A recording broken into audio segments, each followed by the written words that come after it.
Hi നമസ്കാരം. ഞാൻ doctor സാങ്കി Rajendran. ഇന്ന് കൂടുതൽ പേര് അനുഭവിക്കുന്ന ഒരു ബുദ്ധിമുട്ടാണ് തൈറോയിഡ് പ്രോബ്ലംസ്. അതായത് ഹൈപ്പർ തൈറോയിഡിസം ആണെങ്കിലും ഹൈപ്പോ തൈറോയിഡിസം ആണെങ്കിലും മെഡിസിൻ എടുത്താൽ പോലും ഇത് മെയിൻറ്റെയിൻ ചെയ്ത് കൊണ്ടുപോകുക എന്ന് പറയുന്നത് കുറച്ച് ബുദ്ധിമുട്ടുള്ള കാര്യമാണ്.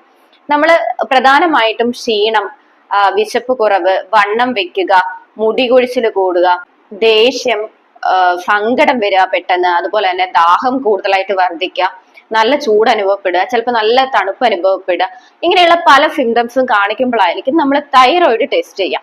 ഇപ്പൊ TSH ടെസ്റ്റ് ചെയ്ത് കഴിഞ്ഞാൽ, തൈറോയിഡ് സ്റ്റിമുലേറ്റിംഗ് ഹോർമോൺ ടെസ്റ്റ് ചെയ്ത് കഴിഞ്ഞു കഴിഞ്ഞാൽ തൈറോയിഡ് കൂടുതലാണോ കുറവാണോ എന്ന് നമ്മളൊരു നിഗമനത്തിലെത്തും. കൂടുതൽ ടെസ്റ്റുകളിലോട്ട് നമ്മൾ പോകാറില്ല, അല്ലെങ്കിൽ കൂടുതൽ കാര്യങ്ങൾ നമ്മൾ ചിന്തിക്കാറില്ല അതിനെ കുറിച്ചിട്ട്. അപ്പൊ പ്രധാനമായിട്ട് ഉണ്ടാവുന്ന കാരണങ്ങളൊക്കെ നമുക്ക് അറിയാവുന്നതാണ്. അതിനെ കുറിച്ചല്ല ഞാൻ ഇന്ന് സംസാരിക്കുന്നത്. പക്ഷെ നിങ്ങൾ അറിയാണ്ട് പോകുന്ന ചില കാരണങ്ങളുണ്ട്, അതിനെ കുറിച്ചാണ്. നമ്മൾ തൈറോയിഡിന് മെഡിസിൻ എടുക്കുമ്പോൾ തന്നെയാണ് എങ്കിലും മെഡിസിൻ എടുത്തു കഴിഞ്ഞാൽ അത് ലൈഫ് ലോങ് നമ്മൾ കണ്ടിന്യൂ ചെയ്യേണ്ടതായിട്ടുണ്ട്. അതായത് ഒരു ലൈഫ് ലോങ് ഡിപ്പെൻഡൻസി ഉള്ള ഒരു രോഗം കൂടിയാണ് ഈ തൈറോയിഡ് എന്ന് പറയുന്നത്. അപ്പൊ അങ്ങനെയൊന്നും ഇല്ലാണ്ട് യഥാർത്ഥ കാരണം, കറക്റ്റ് ആയിട്ടുള്ള കാരണം നമ്മൾ അറിഞ്ഞ് നല്ല രീതിയിൽ ഫുഡിലൂടെയും എക്സസൈസിലൂടെയൊക്കെ മാറ്റിയെടുക്കുകയാണ് എങ്കിൽ നമുക്ക് ഈ തൈറോയിഡ് കുറച്ച് നിർത്തി മെയിൻറ്റെയിൻ ചെയ്ത് കൊണ്ടുപോകാവുന്നതാണ്. അപ്പൊ ഈ തൈറോയിഡിൽ തന്നെ ഫങ്ഷണൽ തൈറോയിഡൈറ്റിസും അതുപോലെ ഓട്ടോ ഇമ്മ്യൂൺ തൈറോയിഡൈറ്റിസും ഉണ്ട്. തൈറോയിഡിന് വരുന്ന ഇൻഫ്ലമേഷനിൽ ഈ രണ്ട് കാറ്റഗറീസ് ആണ് ഉള്ളത്. അതിൽ തന്നെ ഫങ്ഷണൽ എന്ന് പറഞ്ഞാൽ നിങ്ങൾക്ക് മനസ്സിലാവുന്ന രീതിയിൽ ഞാൻ പറയാം. അതായത് നമ്മുടെ ലിവറിനോ അല്ലെങ്കിൽ ഗോൾ ബ്ലാഡറിനോ എന്തെങ്കിലും തരത്തിലുള്ള ഇൻഫ്ലമേഷൻസ് ഉണ്ട് എങ്കിൽ നമ്മുടെ തൈറോയിഡിനെ നിയന്ത്രിക്കുന്ന ഹോർമോൺസ് ആയിട്ടുള്ള T4ഉം T3നെ അത് ബാധിക്കും.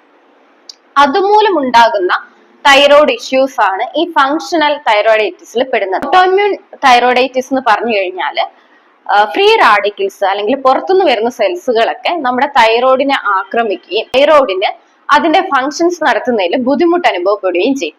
അപ്പൊ ഈ രണ്ട് കാറ്റഗറീസിൽ നമ്മൾ മെയിൻ ആയിട്ട് ശ്രദ്ധിക്കാണ്ട് പോകുന്ന ഒരു കാര്യമാണ് ഫങ്ഷണൽ തൈറോയിഡൈറ്റിസ്. അതായത് നമ്മുടെ ലിവറിന് എന്തെങ്കിലും തരത്തിലുള്ള കംപ്ലൈൻസോ ഗോൾ ബ്ലാഡറിന് എന്തെങ്കിലും തരത്തിലുള്ള കംപ്ലൈൻസോ ഉണ്ടെങ്കിൽ നിങ്ങളെ ബാധിക്കാൻ ചാൻസ് ഉള്ളതാണ് ഈ ഫങ്ഷണൽ തൈറോയിഡൈറ്റിസ്. ലിവർ എന്ന് പറയുമ്പോൾ നമുക്കറിയാം non alcoholic fatty liver. Fatty liver grade 1 ആവണം എന്നൊന്നുമില്ല. ഫാറ്റി ലിവറിന്റെ ഇൻഫ്ലമേഷൻസ് തുടങ്ങി കഴിയുമ്പോഴേ അത് നമ്മുടെ തൈറോയിഡിനെയും ബാധിച്ചു തുടങ്ങും. അതായത് ഈ T4 ഹോർമോണ് നമ്മുടെ ലിവറിൽ ചെന്നിട്ടാണ് അത് T3 ആയിട്ട് കൺവേർട്ട് ആയിട്ട് മാറുന്നത്. അപ്പൊ ഈ കൺവേർഷൻ നടക്കാണ്ടിരിക്കുകയും T3 പ്രൊഡ്യൂസ് ആവാണ്ടിരിക്കുകയും ചെയ്യും. അത് നമ്മുടെ തൈറോയിഡിനെ ബാധിക്കും. രണ്ടാമത് ഗോൾ ബ്ലാഡർ സംബന്ധമായിട്ടുള്ള കാര്യങ്ങളാണ്. നമ്മുടെ പിത്തത്തിന്റെ ഉൽപാദനം നന്നായിട്ട് നടക്കുന്നില്ല, പിത്തത്തിന്റെ കോൺസെൻട്രേഷൻ നല്ല രീതിയിലല്ല എങ്കിലും നമ്മുടെ തൈറോയിഡിനെ ഇത് ബാധിക്കാനുള്ള ചാൻസ് ഉണ്ട്. അതുപോലെ തന്നെ നമ്മൾ ചെയ്യുന്ന ഒരു മിസ്റ്റേക്ക് ആണ്, പ്രത്യേകിച്ചും മലയാളികൾ, നമ്മൾ ഒരു ഫുഡിനെ മാത്രമായിരിക്കും കൂടുതലായിട്ട് ഡിപ്പെൻഡ് ചെയ്യുക. ആ ഒരു ഫുഡായിരിക്കും നമ്മൾ ഏത് സമയവും എടുക്കുക, കൂടുതലായിട്ട് എടുക്കുക. പക്ഷെ ആ ഒരു ഫുഡ്, പ്രത്യേകിച്ച് ചോറ്, ധാന്യങ്ങൾ, അങ്ങനെയുള്ള വസ്തുക്കളാണ് എങ്കിൽ അത് നമുക്ക് എനർജി നൽകുമെങ്കിലും ആവശ്യത്തിന് വേണ്ട വിറ്റാമിൻസ്, ന്യൂട്രീഷ്യൻസ്, മിനറൽസ് ഒന്നും അതിൽ നിന്ന് കിട്ടില്ല. അപ്പൊ ഇങ്ങനെയുള്ള ഈ വിറ്റാമിൻസ്, ന്യൂട്രീഷ്യൻസിന്റെ ഒക്കെ കുറവ് മൂലം തൈറോയിഡ് ഹോർമോൺ ഉൽപ്പാദിപ്പിക്കാൻ ആവശ്യമായിട്ടുള്ള അയോഡിൻ, സിങ്ക്, സെലീനിയം ഒക്കെ നമുക്ക് കിട്ടാണ്ടാവും. അപ്പൊ നമ്മൾ ചെയ്യേണ്ട മറ്റൊരു കാര്യം എന്താണെന്ന് വെച്ച് കഴിഞ്ഞാൽ ഒരു പർട്ടിക്കുലർ ഫുഡിനെ മാത്രം ആശ്രയിക്കാണ്ടിരിക്കുക, അല്ലെങ്കിൽ ഒരു പർട്ടിക്കുലർ ഫുഡ് ഐറ്റംസ് മാത്രം നമ്മൾ ഏത് നേരം കഴിക്കാണ്ടിരിക്കാം. എല്ലാ ഫുഡ് ഐറ്റംസും ഇൻക്ലൂഡ് ചെയ്യാം. അതായത് പഴങ്ങളാണെങ്കിലും പച്ചക്കറികളാണെങ്കിലും മാംസ്യങ്ങളാണെങ്കിലും സീ ഫുഡ്സ് ഒക്കെ ആണെങ്കിലും ഒരു ബാലൻസ്ഡ് ഡയറ്റ് ആയിട്ട് നിങ്ങളുടെ ഭക്ഷണത്തിൽ ഉൾപ്പെടുത്താൻ വേണ്ടിയിട്ട് ശ്രദ്ധിക്കാം. എങ്കിൽ മാത്രമേ തൈറോയിഡ് ഹോർമോൺ നിർമ്മിക്കാൻ ആവശ്യമായിട്ടുള്ള സാധനങ്ങൾ നമുക്ക് കിട്ടുള്ളൂ. അയോഡിൻ, സെലീനിയം പോലുള്ള കാര്യങ്ങൾ. ഇതിൽ തന്നെ സീ ഫുഡ് നിങ്ങൾ കുറച്ചും കൂടി ഇൻക്ലൂഡ് ചെയ്യുകയാണെങ്കിൽ അതിൽ ധാരാളമായിട്ടുള്ള അയോഡിൻ കണ്ടന്റും സെലീനിയം കണ്ടന്റും ഒക്കെ അടങ്ങിയിട്ടുണ്ട്. സീ ഫുഡില് കൊഞ്ച്, കക്കയിറച്ചി, ഞണ്ട്, അങ്ങനെയുള്ള കാര്യങ്ങളൊക്കെ കൂടുതലായിട്ട് കഴിക്കാൻ വേണ്ടിയിട്ട് ശ്രദ്ധിക്കാം. ഇനി ഫാറ്റി ലിവറിന്റെ കേസ് ഞാൻ ആദ്യം പറഞ്ഞിരുന്നു. ഫാറ്റി ലിവർ കുറയ്ക്കാൻ വേണ്ടിയിട്ട് ശ്രദ്ധിക്കേണ്ട കാര്യങ്ങളൊക്കെ നമ്മൾ വീഡിയോയിൽ പറഞ്ഞിട്ടുണ്ട്. താഴെ നമ്മൾ ലിങ്ക് കൊടുക്കാം, വേണ്ടവരൊന്ന് കയറി നോക്കാം. അപ്പൊ ഈ ഫാറ്റി ലിവർ കുറച്ച് കഴിഞ്ഞു കഴിഞ്ഞാൽ നമുക്ക്, അല്ലെങ്കിൽ ലിവറിൽ ഉണ്ടാവുന്ന ഇൻഫ്ലമേഷൻസ് കുറച്ച് കഴിഞ്ഞു കഴിഞ്ഞാൽ നമുക്ക് തൈറോയ്ഡ് ഇഷ്യൂസ് ഒരുവിധം നമുക്ക് പരിഹരിക്കാൻ വേണ്ടിയിട്ട് സാധിക്കും. അപ്പൊ ഫാറ്റി ലിവർ കുറയ്ക്കാനുമുള്ള ഒരു പ്രധാനപ്പെട്ട മാർഗമാണ് നമ്മുടെ അരി ആഹാരങ്ങൾ കുറയ്ക്കാന്നുള്ളത്. അരി ആഹാരങ്ങൾ കൂടുതൽ എടുക്കുന്നത് കുറച്ച്, അത് ജസ്റ്റ് ഒരു നേരമോ അല്ലെങ്കിൽ നമ്മുടെ പ്ലേറ്റിന്റെ ഒരു പാർട്ട് മാത്രമായിട്ട് കുറയ്ക്കാൻ വേണ്ടിയിട്ട് ശ്രദ്ധിക്കാം. ഇനി ഉണ്ടാവുന്ന ഒരു കാര്യമാണ് തൈറോയിഡ് റെസിസ്റ്റൻസ്. അതായത് തൈറോയ്ഡ് ഹോർമോൺ ഉൽപ്പാദിപ്പിക്കുന്നതിന് തടയുന്ന തരത്തിലുള്ള കാര്യങ്ങൾ നമ്മുടെ ശരീരത്തിൽ സംഭവിക്കുന്നു. അതിനുള്ളൊരു പ്രധാന കാരണം ഒന്ന് ഈസ്ട്രജന്റെ അളവ് കൂടുതലായിട്ട് ശരീരത്തിൽ ഉൽപ്പാദിപ്പിക്കാം. സ്ത്രീകളിൽ കാണപ്പെടുന്ന നല്ലൊരു ഹോർമോണാണ് ഈസ്ട്രജൻ എന്ന് പറയുന്നത്. സ്ത്രീകളുടെ എല്ലാ ഫങ്ഷൻസും നിലനിർത്താനും സ്ത്രീകളെ സൗന്ദര്യമുള്ളവരാക്കി നിലനിർത്താനും ഈസ്ട്രജൻ ഹെൽപ്പ് ചെയ്യുന്നുണ്ട്. പക്ഷെ ഇത് അമിതമായി കഴിഞ്ഞു കഴിഞ്ഞാൽ അതും നമ്മുടെ തൈറോയിഡിനെ ബാധിക്കുന്ന ഒരു കാര്യമാണ്. അപ്പൊ ഈസ്ട്രജന്റെ ലെവല് നോർമലാക്കി നിർത്തുക എന്ന് പറയുന്നതും ഇതിൽ പെടുന്ന ഒരു കാര്യമാണ്. കൂടാണ്ട് കോർട്ടിസോളിന്റെ അളവ് വർദ്ധിക്കുക. കോർട്ടിസോൾ എന്ന് പറയുന്നത് സ്ട്രെസ് ഹോർമോൺ ആണ്. നമ്മൾ ഭയങ്കരമായിട്ട് സ്ട്രെസ്ഫുൾ ആയിട്ടിരിക്കുമ്പോൾ, സ്ട്രെയിൻ ചെയ്തിരിക്കുമ്പോൾ ഉൽപ്പാദിപ്പിക്കുന്ന ഹോർമോൺ ആണ് കോർട്ടിസോൾ എന്ന് പറയാം. അപ്പൊ ഈ കോർട്ടിസോളിന്റെ അളവ് നിയന്ത്രിച്ച് നിർത്തി കഴിഞ്ഞാൽ, അല്ലെങ്കിൽ നമ്മുടെ സ്ട്രെസ്സിന്റെ അളവ്, സ്ട്രെയിനിന്റെ അളവൊക്കെ ഒന്ന് നിയന്ത്രിച്ച് നിർത്തി കഴിഞ്ഞു കഴിഞ്ഞാലും തൈറോയ്ഡ് ഇഷ്യൂസ് നമുക്ക് ഒരു രീതിയിൽ പരിഹരിക്കപ്പെടും. ഓട്ടോ ഇമ്മ്യൂൺ ആണോ അല്ലെങ്കിൽ ഫങ്ഷണൽ തൈറോയിഡൈറ്റിസ് നിങ്ങൾക്ക് ഉണ്ടോ എന്ന് നമുക്ക് എങ്ങനെ അറിയാം? അതിനുള്ളൊരു 3 ടെസ്റ്റ് ഉണ്ട്. ഒന്ന് ആന്റി DPO ടെസ്റ്റ്, പിന്നെ ഒന്ന് ATG ടെസ്റ്റ്, അതുപോലെ തന്നെ DSI ടെസ്റ്റ്. ഈ DSI ടെസ്റ്റ് ഹൈപ്പർ തൈറോയിഡിസം ഉള്ളവർ മാത്രം ചെയ്താൽ മതി. ബാക്കി 2 ടെസ്റ്റുകൾ ചെയ്ത് കഴിഞ്ഞാൽ നമുക്ക് മനസ്സിലാവും ഫങ്ഷണൽ തൈറോയിഡിറ്റിസ് ഉണ്ടോ അല്ലെങ്കിൽ ഓട്ടോ ഇമ്മ്യൂൺ തൈറോയിഡിറ്റിസ് ഉണ്ടോ എന്നുള്ളത്.